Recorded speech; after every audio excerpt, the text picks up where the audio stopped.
So it has this really cool quality of being able to coordinate and kind of support the more diverse plant populations in the areas that it's found. It has this really strong ability to kind of like drain the energy from the head and kind of move it back into the body.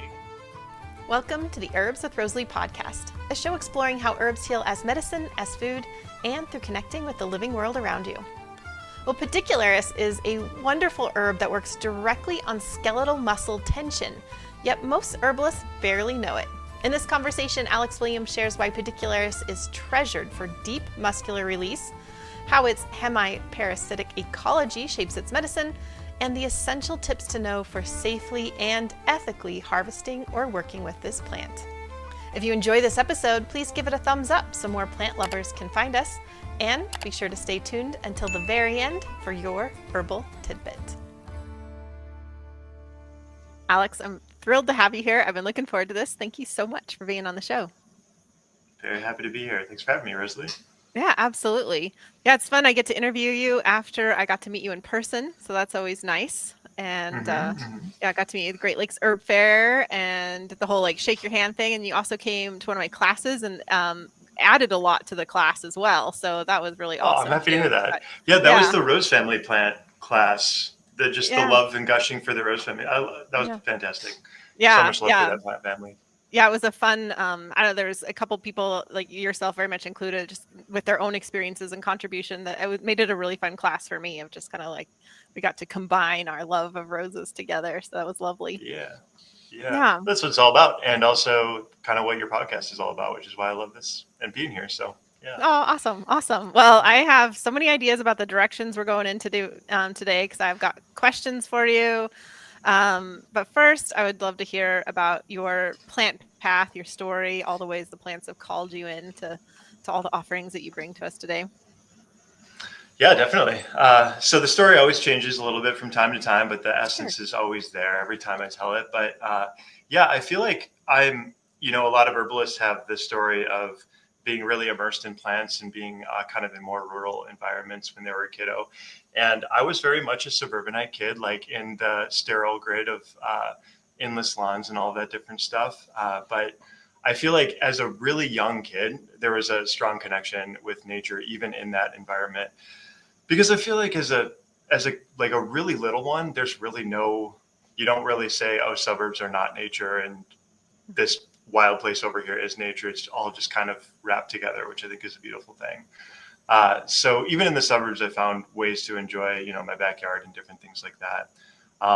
And much thanks to my mom, who managed to make a very beautiful wild space out of our backyard in an otherwise very put together and neatly lined suburban street. So, yeah. But later on, like especially in my teens, I was not really I didn't really care at all. My parents would bring me on vacations, and I would be, listening to my Walkman or playing Game Boy or something like that, and just not really care at all. But I think from an early age, the seeds were very much planted. And when I grew up in my early 20s, started, reading a little bit, just, got a lot more into reading and learning about environmentalism and sociology and psychology and all of these different things, which really kind of informed my love of nature and kind of encouraged me to get up and out and explore the ecosystems around me. So yeah, I think I kind of renewed that interest a little bit in my college years and 20s. So that eventually transformed into me moving into academia because I had a really strong interest in sociology, and particularly just being like in my early 20s, like, what is going on with the world? Why are we living the way we are? This feels very backwards because I don't know, we don't need to be doing this. So I was just kind of curious about, why we're doing the things we're doing, the harms of capitalism and how that really affects natural world and different things like that. But the thing about academia is that it is very, very mind and intellect oriented, which I think younger me really liked because I like to kind of look like I know what I'm talking about. There's some kind of like ego part of my younger self that's like, ooh, I'm smart in academia. And obviously I had a passion for it too. And I thought the subjects were really interesting. But as I developed as an academic, I felt I was really strongly disconnecting from my body, my physical body in a lot of ways. And so I would try and balance my time in getting my master's degree and researching and all that stuff with going into the woods and foraging for mushrooms, which was like a newly found hobby at the time. And that balance was really important for me. And it kind of showed me how important it is to come back to the body and come back to the more wild realms of nature as much as possible. And just doing that over and over again, I just saw how much I was disconnected from my body and just wanted to be more in a realm of connecting with nature and connecting with myself and connecting with the plants, and was more leaning towards the realm of herbalism. So yeah, I think interestingly how I got into herbalism itself, it wasn't just kind of a natural progression of looking in the woods, but I was also bartending at the time to kind of make ends meet. And when I was looking for mushrooms in the woods, I would obviously notice all the different plants and tree associations and kind of realize, oh, there's these different plants that are also in these different amaro and gins that I, shake cocktails with at work. And what I want to learn about the benefits of those medicinally. I want to learn about why they taste so good and all these different things. So started to get into that, and that kind of just like super deep wormhole into the realm of herbalism that just is, I'm still falling through right now. So yeah. But also, learning from different teachers too, and starting to move from self-directed independent learning to actually learning directly from herbalists. Big shout out to Jim McDonald and Camille Freeman and Erica Gallatin as like my primary herbal teachers that really oriented me to become an herbalist for a full-time living. So yeah, that's the really quick synopsis of it, but that's kind of how I got into it. So. Yeah, it's funny. Every single person who shares their plant story, I'm like, that's exactly my plant story. Even though everybody has a different one, it's kind of like you said, like there's just different perspectives to look at it. But yeah, I also was into sociology in college and basically minored in it. And it was very much like curious of like, why is the world like this? And then very much switched into like a more hands-on wondering, realizing that I was just so connected from everything. And then there was such a like homecoming party to like be able, I had that like quintessential wall of green where I didn't know anything from anything, and then to like learn that was just so beautiful and eye-opening, and coming home and everything. So well, the wall of green too is like a sociological phenomenon, like the fact that culturally we're so disconnected from that most people can name more fast food chains than they can plants that grow right around them, right? So there's sociology in that too, but yeah, it's an interesting thing. Yeah, and you teach still like a sociology of medicine, is that correct? Yeah, so I started just once I was done with my master's degree, I realized PhD is not my thing. I'm not going to pursue that, but I really love teaching still. So I was fortunate to get some jobs teaching just, intro to sociology classes and social theory classes and different things like that. So that was really wonderful. And I've been doing that since 2016, teaching those classes. And really, again, just to make ends meet, not have to bartend to do that. And more recently, in the past few years, I've been able to kind of say like, hey, I have more of an interest in medicine and healthcare. Can I teach sociology of health and illness? And can I teach sociology of mental illness? And they allow me to do that. So I'm still doing that. I'm probably going to cut my ties with academia entirely next year to really focus on herbalism, which is, is simultaneously a little sad, but also very exciting. So yeah. Bittersweet, like the best of cocktails. Exactly. Good connection there. I'm curious, like I'm wondering how many bartenders get into herbalism through wanting to know about the plants. I was kind of the opposite way. Like I got into cocktails once like they started to have this resurgence of all these botanicals in them. That became, like really cool to me, and like getting to know that. So I was kind of like the opposite. And I was like herbalist then cocktail person. But yeah, I'm curious, like that would be just an interesting poll to like send out to all bartenders. Like how many of you have like, then wondered about gentian and, what's in your amaro and everything. Yeah. I don't think the people I worked with like had an interest, but it was more like in the ingredients level and, what are the unique different flavors that we can get out of this? But I also think that's really cool. It's like considered like a cool profession. And, there's like the drinking culture, that's its whole other thing. But I love just, the people in it that are like, let's like make this beautiful, let's put a flower in here and see what that tastes like. It's so great. So, Yeah. Yeah, an interesting history like that book Bitters, just kind of like in the past, the bitters that were served were so much a part of medicine, like they were seen a lot as medicine, not just as a, drinking culture. So it's kind of a yeah, fascinating 100%. history for anyone who wants to go into that. But um Alex, you've chosen a plant for today that's first time on the show, and pretty excited for it. People who know this plant love this plant, and if you don't know it yet, I think you're going to love it. So I'd love to dive into Pedicularis. And my first question for you is just why did you choose Pedicularis for the show today? Well, one, I mean, revisiting your episodes, and there's so many amazing, like good flavored herbs that are covered in your show. And I'm just gonna like put it out there. This is not a particularly tasty herb, but we'll get into that a little later too. But I I really love Pedicularis because it's a really strong. It's almost kind of like a keystone species in the prairie ecosystems where I live, and a lot of herbalists will kind of maybe sometimes pigeonhole it as uh, herbalists from the Western states. I was going to say Western herbalists, but I'm a Western herbalist. Herbs from the Western states tend to use, which makes sense. There's a really large diversity of different particular species in the Western states, in the Rockies at higher elevations, and some desert species.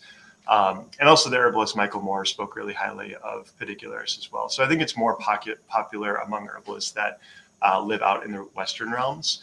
But it grows throughout throughout North America and has a pretty wide range depending on the species you're looking at. So for me in particular, I really love this plant. March, April, it's one of the first plants that tends to emerge from the ground, and it's kind of one of my indicator plants that it's like time for me to start teaching again, and it's time for me to start, thinking about garden stuff and all that different stuff again. And it's just kind of the first color that emerges from the ground in the spring when I'm walking in the woods. So it's such an amazing plant in that regard. It's an amazing plant for me because I've dealt with a lot of musculoskeletal issues and back pain and different things like that. So it's just been actually very healing for myself on that realm. And yeah, also too, just the nervine effects it has been really beneficial for me. So I would say just combination of it's an amazing plant. Ecologically, it's really wonderful, which we'll get into as well. And just has been so beneficial for me too. And also you haven't talked about it yet in your podcast. So I'm like, this needs to be discussed. All right. I love it. Well, where do you want to dive in first? Yeah, well, I could just kind of give an overview of the plant. And, I'm going to be speaking specifically about two species in my region. So ecologically, it's a little bit different from region to region. So the folks that live out west might have a different, ecological context. But for me, we have in the Midwestern states, I'm in Chicago. So we're kind of at this really beautiful ecotone confluence of Western tallgrass prairie, Eastern deciduous forest, and then some northern boreal forest coming in from the northwest, which creates a lot of biodiversity. And one of the primary key ecosystems that we have here is prairie. And unfortunately, there's a lot less prairie than there was, before pre-colonization. It's like a crazy percentage. It's like 0.001% of prairie. Oh. I don't know if that's the exact number I should say, but it's a ridiculously small amount of prairie that is left remaining in Illinois from what it used to be. But it's a really beautiful ecosystem, and Pedicularis is a really important keystone species within that ecosystem. So again, just to recap, the main species, Pedicularis canadensis, and I should distinguish that plant from the European wood betony, because there's sometimes a little bit of a confusion between those plants. They're both called wood betony as a common name. I generally tend to hear conservationists and stewards and ecologists refer to Pedicularis canadensis as wood betony, and then herbalists refer to Pedicularis as Pedicularis, because herbalists have wood betony, which is either Stachys officinalis or Botanica officinalis, as a different plant, which is in the Lamiaceae family. So just to avoid confusion, I go with Pedicularis, even though sometimes it can be called wood betony. Wood betony and Pedicularis have overlapping qualities, but are pretty different plants medicinally. So just to get that out of the way, I hope that was clear too. That can get kind of sticky. So we have Pedicularis canadensis, and which is also known as Canadian lousewort, and Pedicularis lanceolata, which is known as swamp lousewort, which grows in more wetland areas. The name lousewort kind of comes from, there's conflicting stories about it being related to cows that would graze in fields with pedicularis, and they would either get lice or would help rid them from lice. And it's conflicting which one it is, but lousewort itself isn't like the most attractive name. I think if I told a client I was giving them lousewort, they'd be like, "Ugh, gross." So I like to just refer to it as pedicularis, and this is what I'm trying to encourage for most herbalists, is loosewort, or let's get loosewort, and that will make more sense later when I talk about the medicinal qualities. So those are the two species. Ecologically, it's really cool because it's a hemiparasitic plant, which basically means, unlike, a lot of herbalists may be familiar with ghost pipe, which is a hollow parasitic plant, which means that it cannot photosynthesize and requires a host plant to develop it or to extract its nutrition from. Hemiparasitic plants can photosynthesize, but do need to get some of their nutrition from some other host plant. So generally, when we think about parasitic plants, we think of it's like causing harm to other plants in the ecosystem, and it's kind of like a menace in some ways. But parasitic plants can have really important ecological benefits to an ecosystem, especially in the case of pedicularis. So what's cool about this is that in prairie ecosystems, you will find pedicularis growing, and where there is really assertive, kind of aggressive native plants. Two examples of that would be like tall goldenrod, and then big blue stem, which is a really common prairie grass. Those tend to grow really tall and tend to be really aggressive and take up a lot of space. And just because you're a native plant doesn't mean you can't be aggressive and assertive. And so what pedicularis does is that it sends out these little kind of rootlets called haustoria that connect to those rootlets in the other plants and inhibit the growth of those plants, which creates more space for other more highly conservative plants to move in. So in essence, it's essentially supporting, by kind of reducing the growth of these other plants, it's supporting the growth of other species, bringing in more biodiversity, bringing in more pollinators and different things like that. So it has this really cool quality of being able to coordinate and kind of support the more diverse plant populations in the areas that it's found. So that's really cool. I just think that's an awesome thing. And that kind of gets into some of the ways that I see that overlapping with the medicinal qualities later. But yeah, so in terms of medicinal qualities, most herbalists think of this plant as skeletal muscle relaxant or antispasmodic, which is predominantly what I use it for in my practice. But there's also some uses as a gentle nervine as well. Well, I shouldn't say gentle to kind of pronounced nervine, depending on the dosage. A lot of herbalists are familiar with smooth muscle antispasmodics, like cramp bark and different things like that. And we have a lot of those, which are really helpful. But skeletal muscle antispasmodics are really helpful because there's sometimes when that needs to be the kind of muscle that's targeted. And just as kind of a recap, skeletal muscle is the muscle that you can kind of consciously move around, and smooth muscle is working through the autonomic nervous system which we don't really have conscious control over. So like our gut tissue, uterine tissue, respiratory tissue is all kind of covered within smooth muscle. So the places where I find this really helpful is where there is, a client that may be exhibiting on either spectrum of overexertion or underactivity, both of which can produce really pronounced tension within the body, depending on which direction you go.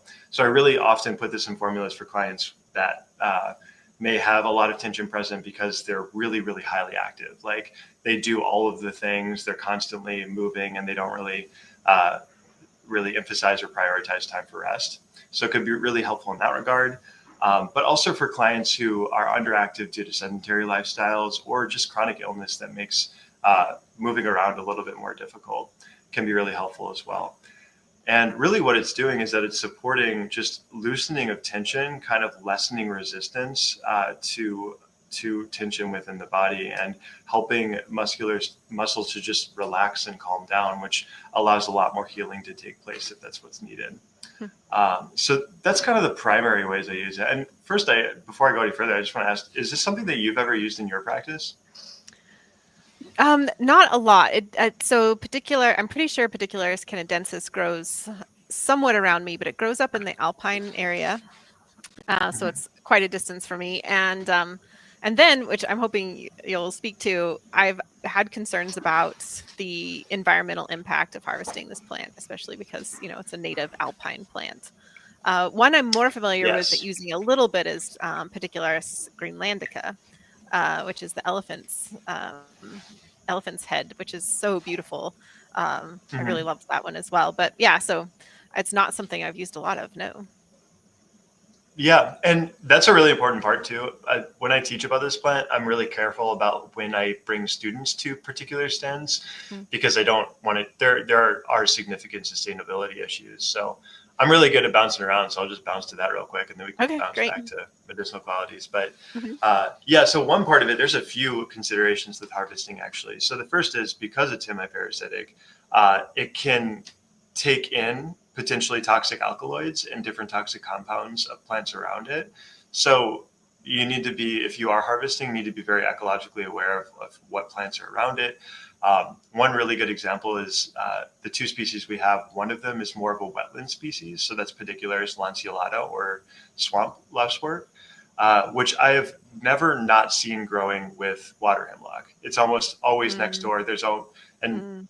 there's pretty much all the time. So I've almost never worked with Pedicularis lanceolata because I'm just not sure if, it's going to pick up the toxins in that are going to potentially kill me, and I don't even know if it does pick up the toxins, is that bioavailable within the body? So there's a lot of unknowns for me, but that's one consideration, is just its ability to pick up alkaloids from other plants, pyrrolizidine alkaloids, or other potentially toxic chemicals that could then make its way into your body if you make a tea of it.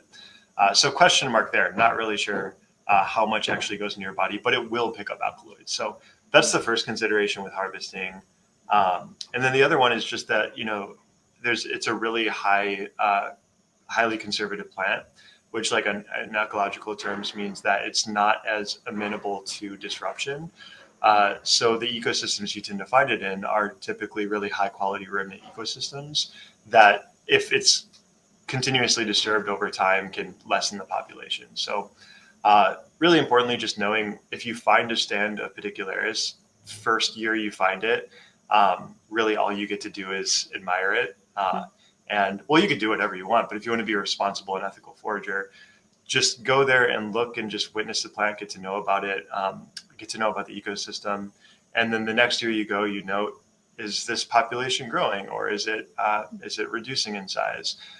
Maybe you reach out to see if there's like a stewardship group that stewards that particular area, which a lot of those stewardship groups will be harvesting and collecting particular seed to encourage its growth and spread.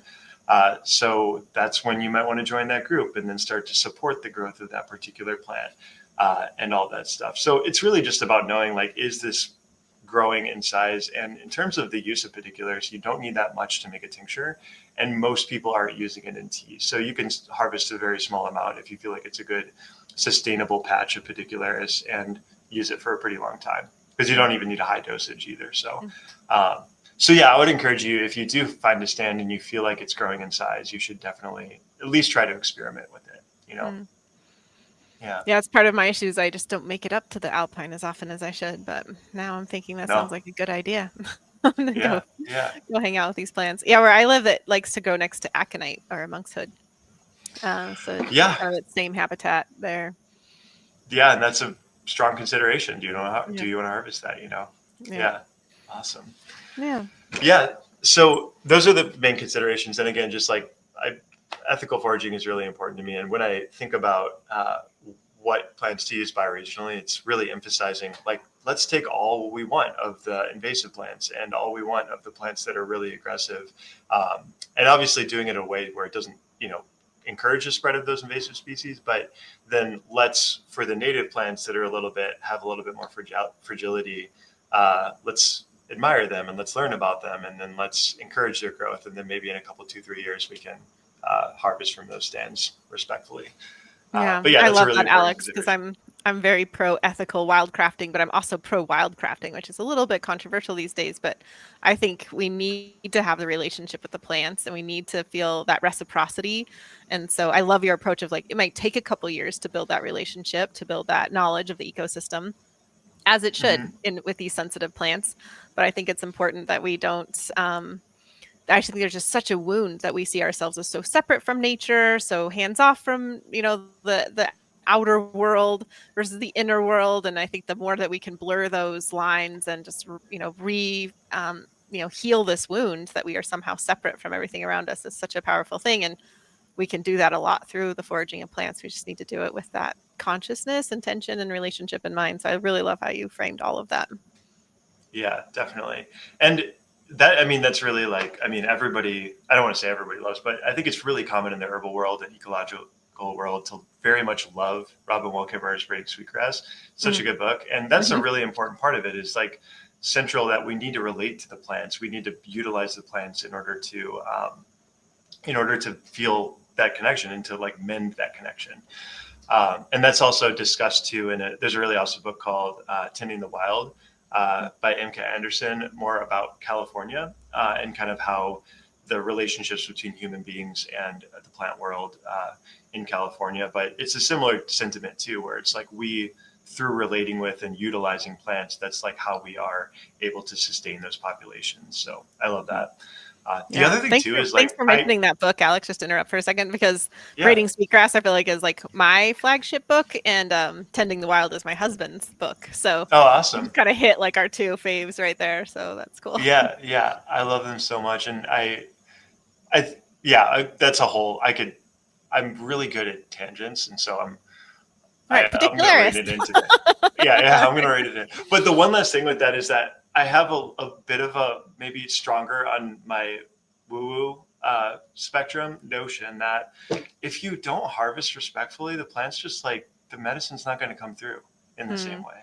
And I don't know. Maybe I want to believe that, because maybe that will deter other people from going in kind of nonchalantly. But I feel like there's something to that. So I'll leave it at that. That's probably wildly speculating, or I'll subscribe to that. But yeah, cool. Awesome. We're on the same page. So yeah, going back to the medicinal qualities. So we have primary usage being skeletal muscle relaxant. So that could apply in a lot of different areas. So that could be, supporting recovery after injury. Musculoskeletal injury, there's going to be a lot of tension to compensate for the tissues that were injured or disrupted. So being able to loosen that and relax that is going to support the healing process in that regard. And when there's persistent, chronic damage or pain, like a herniated disc or sciatica or something like that, Pedicularis can be really helpful as well, just to kind of facilitate the ongoing healing process, or just kind of create some relief in that regard. So really commonly used in injury. And headaches is another one too. And I think it's really unique as a headache supporting herb. Well, I kind of say this wrong sometimes, where I say headache supporting. It doesn't support the headache. Other way around. It helps with relieving the symptoms of. But it's really interesting, because the feeling of when you drink a tea of Pedicularis or take a tincture of it, depending on the dosage, it has different effects. But it has this really strong ability to kind of like drain the energy from the head and kind of move it back into the body. So where there is a lot of tension present in the head, and if there's headache caused by tension, it can be really helpful in that regard. So headaches is a big one I use it for. So it does have, I mentioned it's primarily a skeletal muscle relaxant, but there is some degree of smooth muscle relaxant qualities, but just not as much as something like wild yam or cramp bark or something like that. So I think a lot of people and clients have found it helpful for maybe like uterine cramping, but I don't see it necessarily helpful for like gut or respiratory cramping or anything like that. So you might want to, if you wanted to like overlap and combine both, you might want to combine some smooth muscle antispasmodics in. And so, yeah, again, primarily as that skeletal muscle relaxant, but I think where it really comes in is the combination between the skeletal muscle relaxant qualities and the nervine qualities that kind of create this general vibe and sense of being that opens up a lot of different interesting doors. So just really quickly speaking about the nervine qualities of it, generally it's considered kind of a gentle nervine. If you make like a typical 1 tablespoon to 8 ounce cup of tea of it and steep it for 15 minutes, it's going to kind of have like a, just general relaxing quality. There's a gentle loosening of the limbs, kind of grounding experience. But then at higher doses, it can be kind of like stoning and kind of like stupefying and can verge into the realms of incoherence. A lot of people will actually grind this up and smoke this as a kind of like an analog for cannabis, or maybe even combined in different smoke blends with cannabis or other herbs that kind of gives us a similar euphoric effect, which is really interesting, but that's kind of undesired for some people. So I've even done, as part of my classes that I teach, I do a lot of blind tea tastings with students just to kind of feel into the energetics of different plants. And I remember doing one tea tasting, and we always just do a really gentle kind of weak tea, so we're not overdoing it and doesn't push anyone into any too strong of a direction. But I remember, one student kind of feeling that and almost kind of feeling a sense of like uncertainty and suspicion around what the plant was doing. And we eventually kind of unpacked that later on in the group. And it was a little bit more about how that person tends to be in more of a tense state most of the time. So the shift into the loosening was kind of like, what is this? This is kind of new to me. So for some people, that could be kind of alarming to be not activated and not tense. And so just something to be aware of if you start to use this herb. So yeah, did you have something to say? Well, I was just, hearing you talk about this, I'm like, man, why have I not worked with this herb more? Because this is like my kind of Achilles heel and some like muscle tension, nervous tension, all that kind of stuff. So I'm just like, oh, this sounds really interesting. Do you have a sense if it like would work on fascial tension? Just asking for myself. I do, yeah. I think the overall thinking about fascia as this kind of like webbing that really covers encases all of the muscles of the body. It absolutely supports that across the board. And I'm interested to hear, because for me, I don't really have as much experience directly with the fascial aspect of it, but I always want to hear other people's experiences with it. So if you try it and you have a direct experience, please let me know. Right. But yeah, 100%. Cool. Yeah, I'm dealing with a kind of fascial plantar fasciitis that's just like kind of clearly connected to my whole lower leg right now. So I will definitely look into that, and I want to extend that invitation to anyone else too. If you're working with Pedicularis in a fascial sense, we want to hear about it. Yeah. And with some of those things too, because it's so interconnected, like where there's injury in one part of the body, we can kind of sometimes compensate in other areas, and that can cause issues. So having that whole systemic loosening is going to help with like not overcompensating in some regards and creating that unique area of tension where we wouldn't otherwise want it. So I think that's a really good way to think about it, is kind of that systemic loosening that that can support healing of those different issues. So yeah, sounds good to me. Yeah. But one thing when I think about a lot of the herbs that I really dive into and really explore deeply is, we covered a lot of the kind of the basic medicinal qualities of it and the basic kind of like virtues and uses that herbalists might call upon Pedicularis for. And what I like to do is kind of take that and also think about it from more of like, how is the herb supporting me on like my human journey? And my journey is just like a person in the world. And I think this gets a little bit more spiritual, a little bit more esoteric and metaphorical. But I like to think about like, if I'm ever like writing up a monograph or something like that, there's like the virtues and uses section, for example. But then there's a section that I like to call the ally, which is like, how is this plant an ally on our journey? And I can't take credit for that. I want to shout out to an amazing trilogy of books called Pharmacopoeia. I'm blanking on the name. Pharmacopoeia Dynamis. They're strange names. I could actually probably go to my bookshelf and pull it up. But the author is Dale Pindell, and he's outlining all of the different psychotropic plants. And he has this really unique approach to writing monographs that I really love, that's very poetic and metaphorical. Have you heard of this? Well, Jim's a big fan. So Jim has told me on numerous occasions that I should read them. And I do own them. And I don't know, there's something about it, I like open it up and I'm just like, it's kind of dense a little bit. But it's a little dense. Maybe I should try again. I'm a very simplistically minded person, Alex. Yeah, but no, I Jim feel is that. like, I it's do. some of his favorite, that's some of his favorite books. So he has mentioned it on numerous occasions. Yeah. I tend to not shut up about the series too, because I love it. I really like, it's interesting just from, because psychotropic plants are interesting to me, not going to lie, but also just the approach to writing is really cool. But he has a section in each of the chapters called The Ally that's a little bit more poetic, and it talks a little bit more about like how is it supporting you in more of like a like teamwork journey in life level.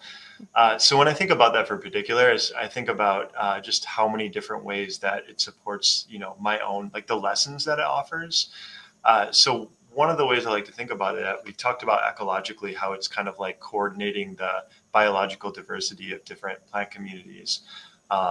And I think the lessons that I can learn from that when I go encounter it, it's like I can watch the way and witness the way that Pedicularis supports biodiversity in its own particular region. So how can I take that to my own practice as an herbalist, and how can I take that to my own approach as a teacher? So, one of the things that may happen in a classroom space, for example, and I thought a lot about pedagogy over the years because I was a teacher in a university setting, but now even more so that I get to teach something that I really, really, truly love deeply, which is herbalism. Just thinking about how to create a really good classroom space for students so the knowledge can be less about like eating information and more about like feeling it in your bones, So how do I facilitate that for students? And so one of the things that happens in a classroom space is that every student has a different gift, right? Some people are a lot better at sharing and, being part of a group and kind of having their voice. And some people, not so much, maybe a little bit more introverted, but there's an incredible perspective that is missing when you don't get all the voices from the class. So I think about that in teaching. It's like, how can I be the Pedicularis in this space? And how can I like utilize the energy of the people who are more assertive and then invite them to draw in the voices of other people in the class to create this cross-pollination of different ideas in the classroom space. So I always like, if I feel like I'm struggling with that, I might have like a tincture shelf. You can't see it, but there's like little individual tinctures next to my teaching space over here. If I'm struggling with that in a class, I might even just walk over and take a squirt of Pedicularis to kind of like bring me into that energy a little bit, which I think is fun. But also like on an herbalist level, as working one-on-one with clients, it's thinking about how there are a lot of clients who have more assertive sensations in the body from the different things that they're trying to address. Pain is a really good example. Chronic pain. It's like for a lot of people, that is the loudest voice that their body is sharing with them. And that can lead to a lot of clients and a lot of people feeling a sense of dissociation or alienation from their body. And my job as an herbalist is to kind of support, having a deeper sense of embodiment. But for some people, that's really challenging. So then Pedicularis can inform, like, how do we invite other voices? Like, what are the other parts of the body that are really working to restore balance and work towards healing? That may be a little quieter than that really loud voice of pain, but how do we, work together to kind of listen for that different voice? So I love Pedicularis as a teacher in that way. But the other way that I feel like Pedicularis is a really strong ally for me in my journey as a human being and teacher and herbalist and all that different stuff is the way that it kind of supports access to a deeper sense of self. So just I think in like its ability to loosen the musculature, we have more access to our body in a way that we may not have had access to when we're feeling very tense. And I think that softening of resistance and rigidity in the body can open us up to different things like goofiness and creativity and humor and delight that allows us to explore bodily sensations with a lot less judgment than we may have had otherwise. Just there's so many different ways that it could teach us lessons that aren't just like physiological. You know what I mean? Yeah, man, those are like the lessons I need right now. So I just feel like I'm just like, oh, okay, thanks for showing up right now. But yeah, just to make it about me again, I have this plantar fasciitis, and man, do I have judgment about it. It's tough, like being in chronic pain and just dealing with something, especially when it inhibits me from doing the things I love in life. So yeah. All right. Pedicularis. I hear you. I swear every episode I leave the episode being like, oh, this is the herb that I need. Like, it's kind of like a, this interesting side effect of having a podcast where people focus on herbs, and then, passionate people like yourself come on and talk about these herbs in these very like enticing, evocative ways. And like every single time I'm like, oh, this is the plant that I need now. But I was like, that's not gonna happen with Pedicularis. Like, I don't didn't have such a strong connection, and but now I'm just like, wow, this is like everything you've shared is like the herb that I've been searching for. So thank you for that. Of course, yeah. Anytime. Yeah, I really Yeah. liked the esoteric, like just, I mean, it was very grounded and just, it's like the true wisdom of plants and how we learn from them. Not just in an ability to say relax our musculoskeletal system, but just in their way of being, just as we might learn from another human being about different Yeah. ways of being. Yeah, it's beautiful. Absolutely. I love it. Yeah. Will you talk a little bit about this lovely recipe that you're sharing with us, this potion of delight? Yeah, of course. So actually that kind of relates to that kind of sense of embodiment too. But I kind of came up with this potion. It's a tea blend. Let's be honest. But no, it's a potion of delight, Alex. Don't. You're right. You're correct. Why am I downplaying this potion? It's a potion of delight, obviously. Well, okay. The reason I call it that, and the reason why, I'm trying to, I guess, invite in this sense of delight is, one, it's been a topical kind of concept, idea, vibe, feeling I've been trying to tune in more into in my life. One, I've been reading an awesome book called The Book of Delights by Rosalee, which I highly recommend if you want to tune into that. But two, I recently had a kiddo who is now 7 months old, going on 8 months, and like, talk about a lesson in delight. Like, kiddos just like everything is delightful to them. It's like I mean, obviously, like, not when, the poopy diaper in the middle of the night or wondering where the parents are when they wake up, even though we're right there. It's like, yeah, there's some things that aren't so delightful for kiddos. But just when, during the day when you're playing with them and you're just like, exploring the environment around, there's just so much delight. And I feel like I've learned so much from my son in that regard of like how to see that in everyday life. And at the same time, being a new parent is really hard and it's really exhausting, and it's really easy for delight to kind of go out the other way when you're lacking sleep. And also when the social and political world is falling to pieces all around you, like, really easy for delight to just kind of dissipate off and for you to get really cynical. And I should use I statements, for me to get really cynical and to kind of get, just falling apart in that regard. So I think being able to cultivate that has been really important for me. And part of my journey of being a new father is before my wife Steph gave birth, I stopped drinking, which honestly was a really big part of my life because I was a bartender for so long, in a way that before was probably problematic and not very healthy. And I feel like just as I got older, like the energy of having that in my system, and also just the discomfort of even having like a drink or two and that feeling that in the morning, like, that's not conducive to all of the responsibility that goes into fatherhood. So I backed off very significantly from that. And as I was doing that, I was thinking, well, I'm an herbalist. There's so many different herbs that facilitate these different wonderful feelings. And Pedicularis came up quite a bit in just the sense that it's really conducive to this sense of verging on inebriation at times. Like, you can feel kind of loosey-goosey and goofy with it. But it's a really awesome thing to like make a tea of with other aromatic herbs that can that you can drink throughout a night with friends or something like that, or just to kind of get that evening glow and vibe going on. So, or just to like, if you're feeling like really stuck in the world and wanting to open up to the more delightful things in life, which is really needed right now. I know the world's crashing and falling apart, but we need delight to help us move forward. So this is why I make this potion. And the potion of delight that I offered in terms of the recipe, which is what is in there, it's linden, lemon balm, chamomile, damiana. I should have it in front of me right now, but and then Pedicularis is the last one. All of these different wonderful, deliciously tasting aromatic herbs that kind of engender this sense of presence, but also like uplifting qualities and awakening and delight and calm and all of those different things to just kind of bring us into that present moment. I guess the least good tasting herb of all of those is Pedicularis, which is why it's lowest in the formula. But the balance is there. So that's really kind of why I chose this one. And another part of it is I've just been experimenting with actually fermenting some of these things to turn into wild sodas. So I threw that in as an additional part of the recipe. I'm not sure if you're actually going to include that. I just got excited last minute. But, we're going to include that because I'm very excited about that. And okay, cool. yeah, I also have likewise significantly cut down on drinking. And but I still love like a nice little drink, like an evening Totally. drink. And so this really caught my eye because it's a very low ABV or alcohol content on that. So Yeah. or the soda. So yeah, so I'm really fascinated. And then just reading it, I was like, oh, I could do this. I mean, I've fermented Oh before, yeah. so it's not entirely new, but it just was very welcoming and like, okay, this is no big deal. And this is cool.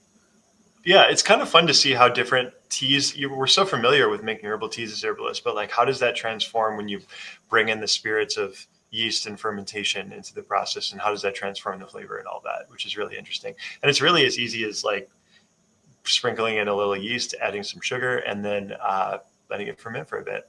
You can get Yeah, like it's these easy really peasy. simple like mason jar caps that have an airlock if you really want to go Mhm. all out, but you could just like put a cap on and burp it every once in a while too. That's possible.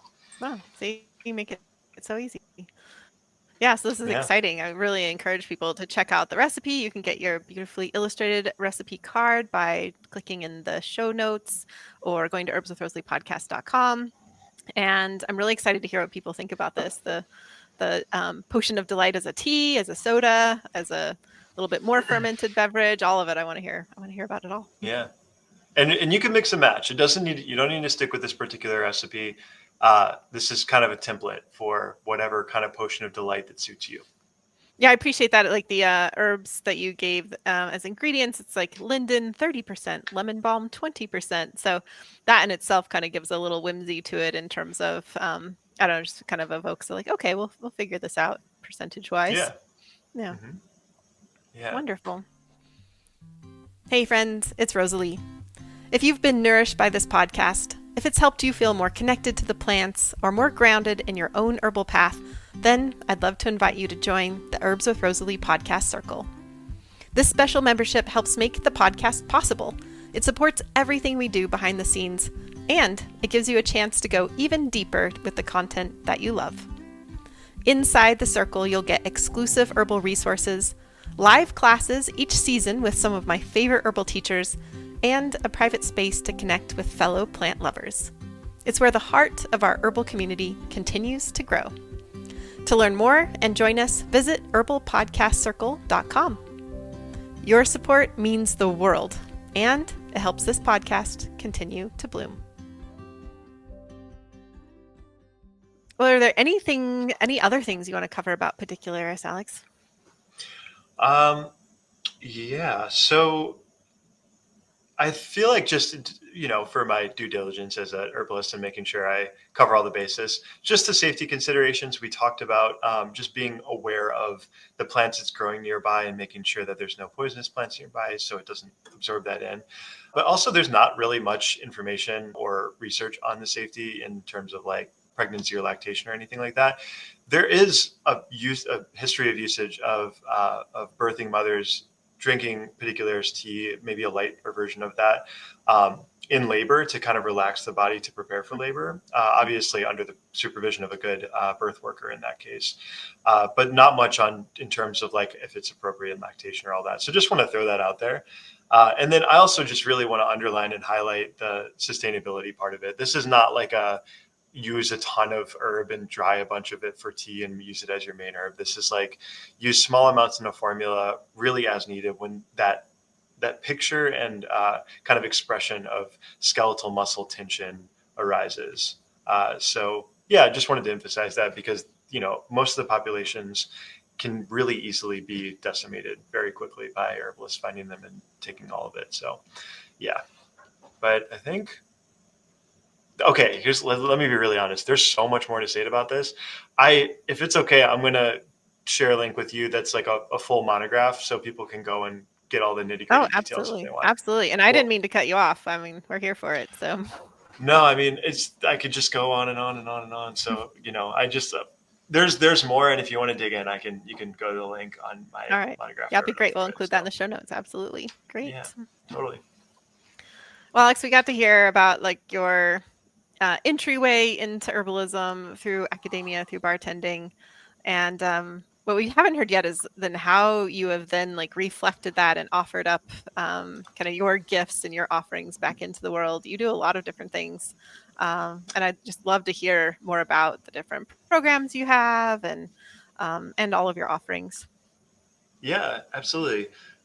So yeah, I think when I first got into this, like I loved medicine making. I was just all about like going into the woods and being like, oh, look, can I make a tincture out of this? And kind of adding that to my apothecary, which for a new herbalism student, I wouldn't recommend just tincturing all the things. It can get kind of overwhelming, and that kind of leads you to learning herbs very shallowly if you try to learn them all at once. So, stay small, choose a couple herbs to really know intimately and deeply.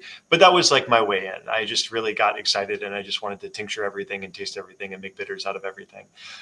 So I really started with the herbal products side of things with First Curve Apothecary, which is my herbal product side of the business, which is I still have now. And then that over time evolved into Greenspell, which is Greenspell, which I'm now calling the Greenspell School of Ecological Herbcraft. I love long names like that. They're kind of fun. So that is more focused on my clinical practice, and that is more of my educational offerings, which include mentorship, the one-on-one work I do with clients. And I really like to emphasize in-person classes too, because there's just something about them. I mean, I gained so much from the online classes that I did. They were so important to me, but there's something about, going out into the woods with people around that really care about this and developing that sense of community that really helps to support the integration of this knowledge. So I have been having this online program for a few years, in-person program for a few years that I offered in the Chicago region that I've now turned into a 3-year program.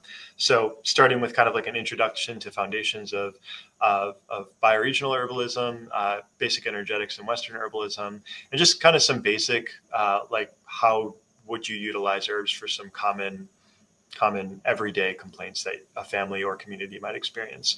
And then that evolves kind of into a year 2 thing where it's more clinically focused, which eventually will become a clinical practicum down the line. So I really love the in-person stuff. That's been a really core focus of mine, is teaching over the past couple of years. And then more recently, I say more recently, but it's been like 2 years that I've been doing this, but I started offering compounding services for different practitioners across the US for people that don't have their own apothecary, but want to create custom formulas for different clients. And that's been really, really cool for me to do. I feel very honored that people are entrusting me with blending custom formulas for clients. I've gotten to see so many unique approaches to formulation and working with so many herbs I don't normally work with. So I've been investing a lot of time and energy into building that out and creating a good system for people to be able to get custom formulas to their clients if they don't have an apothecary. So so those are the kind of the main elements that I'm working with. I'm probably missing one, but yeah. Did that answer your question? I'm not even sure if that was your question. No, that did very much. And all of that is so lovely. I know the compounding is something that is such a special thing for clinicians to have access to, because it can be a huge barrier if someone doesn't want to do that, and then you can't really expect your clients to do that for themselves. And so that's a really wonderful thing. Buying 5 different herbs from herb farm or whatever, it's possible, but it's so that's lovely. You also have a virtual garden. Did you want to mention that? Oh yeah. This is more of the online kind of classes that I have, which I've been working on and tinkering with for the course of a couple of years now. But it's kind of like my online knowledge base, kind of providing all the different bits of information that I would have wanted to know when I was first starting in herbalism. And like my own mind, it's a very meandering, wandering path. You can kind of choose your own adventure for where you want to go. But essentially, like, think of it as a glorified blog that has a lot of different articles that can be kind of regarded in a class-like format or just kind of explored at your own web, kind of like your own wormhole of Wikipedia. If you've ever done one of those where you just kind of start on one thing and go to a different thing, it's kind of what I'm intending for this space. So there's free access to that, and then also there's a paid version for more deep learning if you're interested too. And I'm starting this year to do my own kind of deeper dive monographs of different plants like Pedicularis that I have a really strong connection with and a lot of clinical experience with, that I'm going to start publishing to that as well. So that's kind of my online course kind of realm. Wonderful. Well, we'll get all of those links in the show notes for folks. And is there a preferred way that you like to stay in touch with folks? Is that, through a newsletter, social media? Just like someone's like, I want to hear more from Alex. How do they do that? Yeah, I think the newsletter is definitely the right place. It used to be Instagram, but every time I go on Instagram now, my brain melts from everything terrible going on in the world. So it's Yeah. hard for me to be in that space now. So I think the newsletter has been really great because it's like I get to write my own thing and kind of, reflect and share what I want with my community and not have it buried in an algorithm. So Absolutely. newsletter is the best way. Greenspell.org, and sign up for the newsletter on there. And that actually gives you, if you're signed up for the newsletter, that gives you access to the virtual garden as well, which are kind of interrelated. But then, there's Instagram too. If you want to follow on that, just don't expect too many posts or updates there. All right. Nice to set Yeah. expectations. And then, I should also mention products side, firstcurveapothecary.com, greenspell.org is the school and clinic and all the educational stuff. So it's Nice. Awesome. the ecosystem there. Yeah. Lovely. Lovely. Well, before I let you go, I have one last question for you, Alex. And that is, how do herbs instill hope in you? Yes, I love this question. Well, okay, so to start, I mentioned my love of regarding herbs as allies on our journey in life. So I think that's a really important first part. I feel like there's a lot of challenges that need to be faced in this particular and unique historical moment. Sometimes I have the feeling where I'm like, I was born in the wrong time. I really do not like this ridiculous timeline we live in. That is so harmful and so painful for so many people to experience. And then at the same time, I'm like, well, I kind of chose to be alive now in some way. So here I am. How am I going to show up for this moment? And it can be really hard to show up. And I think the ways that I've been able to do that is with, strong contribution from the non-human plant world and the non-human fungal world and the non-human world in general, and just kind of finding lessons and teachings from these plant allies. So I think allyship is really one way that herbs instill hope in me, that we can turn to the non-human realm and find teachers in the non-human realm in a way that feels like, that can actually show us like what it means to be human and what it means to show up in this time.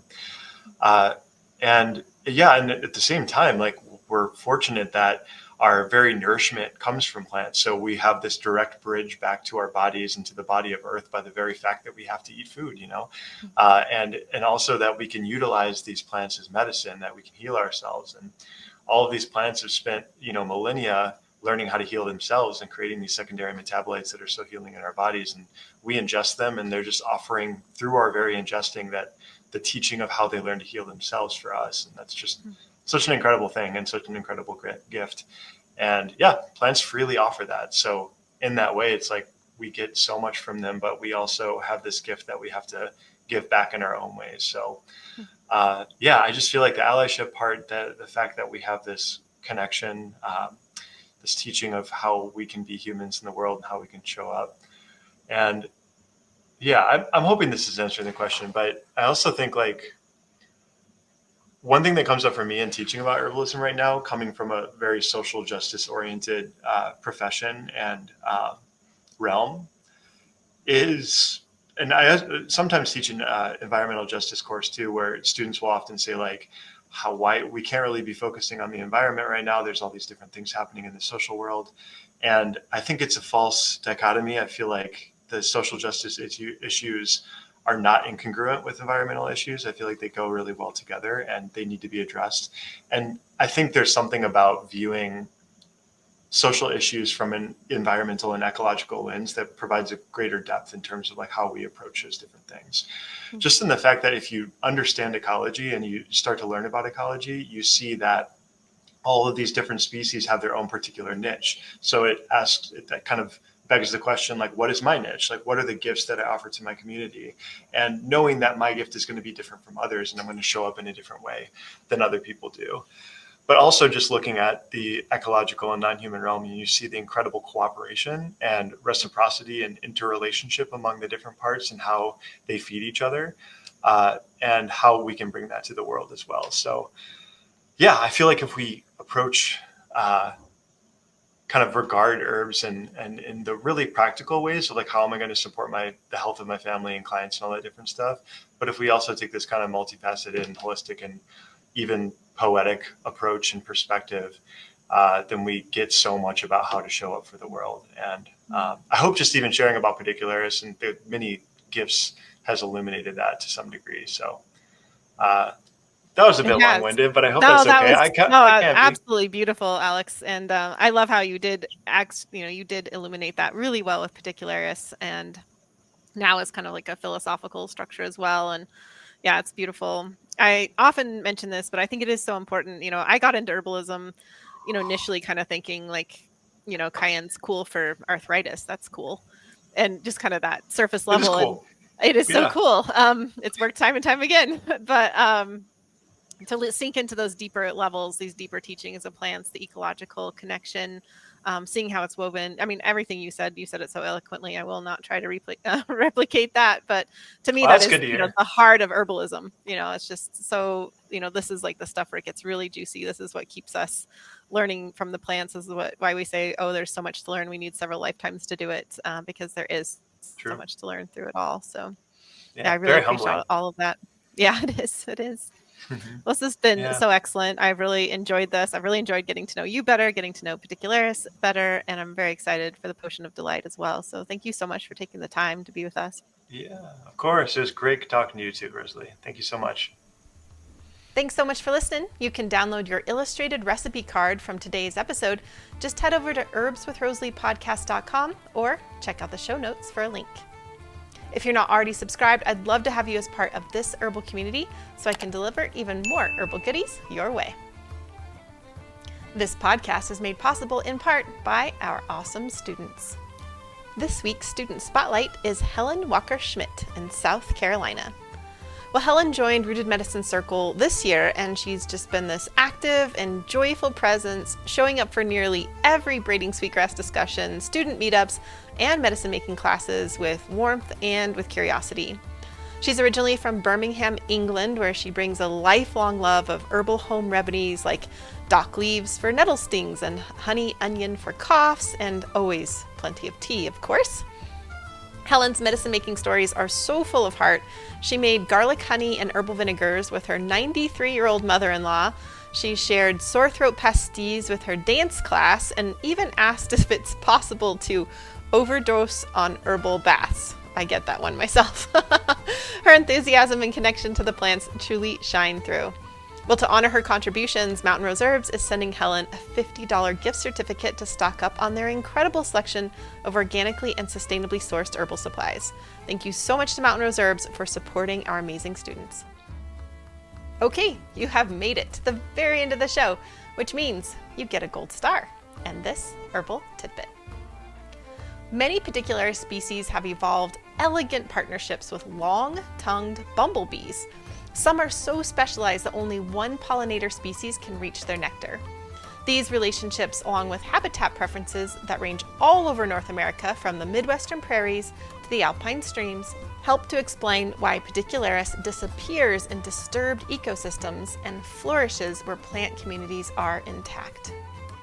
An example of this is elephant's head, or Pedicularis groenlandica, which is primarily pollinated by long-tongued bumblebees, most notably the bombus genus, such as the yellow-fronted bumblebee and the white-shouldered bumblebee.